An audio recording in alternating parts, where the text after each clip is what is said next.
आखिर कैसे? जिस गंगा को धारण करने के लिए स्वयं महादेव को अपनी जटाओं में समेटना पड़ा, उसी प्रचंड गंगा को एक ऋषि ने एक ही घूंट में पी लिया। कहानी शुरू होती है राजा भगीरथ की कठोर तपस्या से।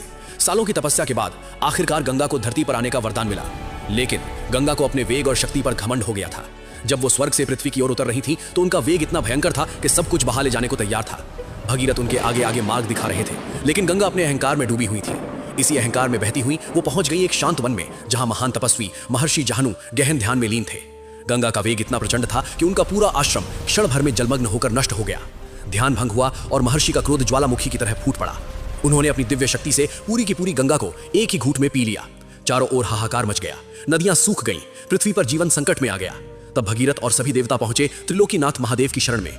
देवताओं की पुकार सुनकर स्वयं महादेव वहां प्रकट हुए। उन्होंने महर्षि जहनु को शांत किया और गंगा को मुक्त करने का आदेश दिया। महादेव की आज्ञा का सम्मान करते हुए महर्षि ने गंगा को क्षमा किया और अपने दाहिने